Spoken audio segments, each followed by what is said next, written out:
All right, ladies and gentlemen, what we're talking about today is the percent equation. And we see the percent equation on page 130 in your book. So if you take a second right now, hit pause on this video and get your books out to page 130. Once you have your book open, click play again, and then we'll switch you back over and get you back on so you know exactly what this percent equation is about. So pause, get set up on page 130, then we'll be good to go. Welcome back. As you have now looked at page 130, you see that there are plenty of example problems, ways that we can look through this percent equation. But what I want to show you is that the percent equation is really similar to the percent proportion. To quick recap, we have a percent proportion, looks like we have a percentage always over 100, and that equals the part over the whole. So if you can identify the parts of that problem, you just plug them into that proportion, use rainbow method, use fish method, use whatever you need to know in order to solve. The percent equation solves those exact same types of problems, but now we're going to use this a little bit different technique, which actually might speed up your process and make it easier to find your answer. The percent equation is we take the percent, we multiply it by the whole, and then that equals the part. And so we tracked back to page 107 yesterday, and we looked at all those percent problems that we practiced, and we found that they all follow that exact same equation. The big thing that we need to know here is that this percentage, the only difference, this percentage, where in the percent proportion we have it over 100, percentage in the percent equation needs to be written as a decimal. So we need to be able to transfer our percent to a decimal in order for the equation to work. Decimals mean the huge place, otherwise our percent equation doesn't work out great. Problems. Look, if I have my percent equation written up top. Again, this is located on page 130. You wrote it in your work zone yesterday. And so this is our percent equation. We find these parts, we plug them in, and now we get to know exactly what we have in order to solve. So I have three problems here. We're just going to label my different parts. 3 is what percent of 6. I see that of being my whole. That must mean that my 3 does not have a percent sign, so that must be the part. Therefore, my percent is that unknown number. Going on to the next one, just to label our parts. 50%, that's my percentage. Of 6, this is my whole. Knowing that the number I'm looking for then is my part. Finally, we have 3 is 50% of what number? My 50%, obviously, is my percent, according to that percent sign. Of what number? That is the of I'm looking for. There's my whole, and then my 3 must be my part. So now I've labeled all of my things, and so now I'm just looking for, I'm going to try to put those into my percent equation. Again, I'm just following this equation that I have up top. So now I'm looking for my percentage. I have an unknown number, so I'm at percent. I'm looking for my whole multiplied by 6 equals 3. So now I'm setting up my equation. I'm looking for this unknown number. Again, as we keep setting up, I'm looking for my percent, which is 50, transitions over to 0.5 or 0.50, multiplied by my whole, which in this case was 6, to equal my part, which is my unknown number here. Then on the third one, again, just plugging right back into this top equation. I have my percent, which again is 0.50, multiplied by my whole number, which is unknown, so I have my unknown number, equals 3, which is my part.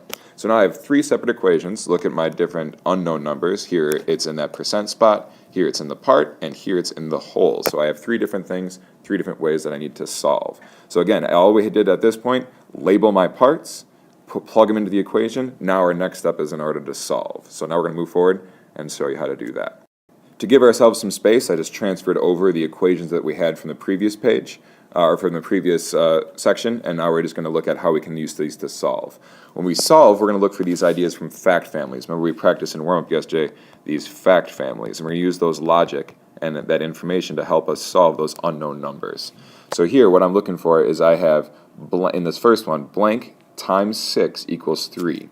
So I'm looking for some number that I want to multiply by 6 equals 3. That's a hard problem to do and a hard problem to calculate because we don't really see multiplying signs getting to a smaller number when we multiply things. So we think about those fact families, and if I have some number times 6 equals 3, I can work backwards and think about that if I have my product I can make a division statement, and my division starts with that product divided by my next number that I do know, 6, in order to get to my answer.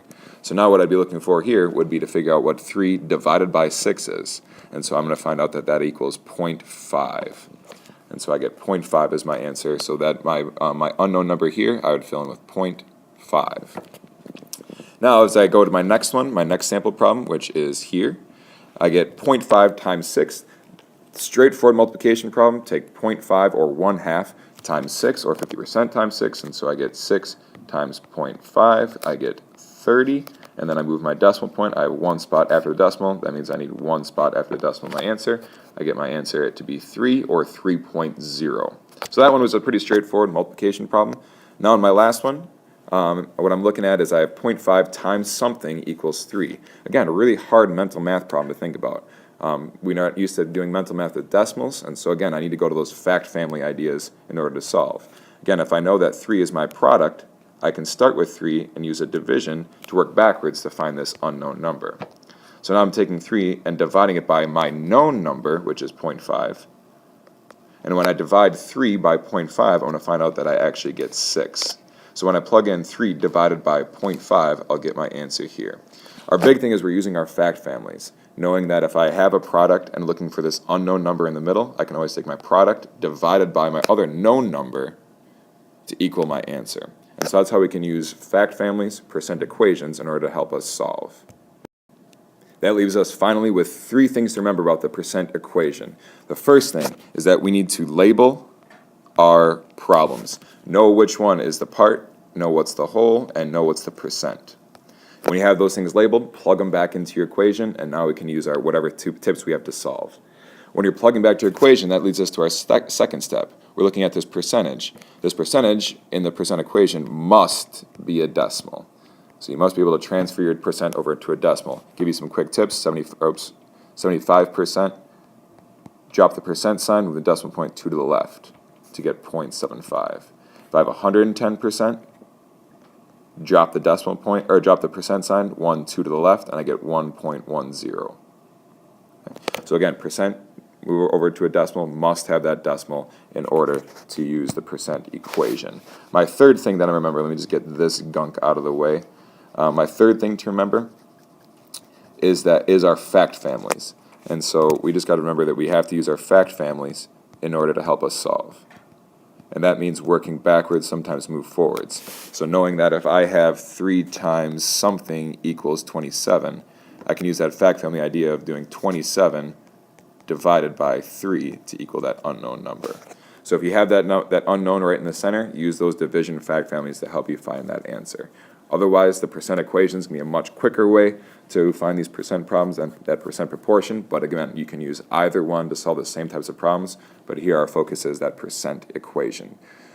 Moving forward, you have a homework assignment that's posted on our screen.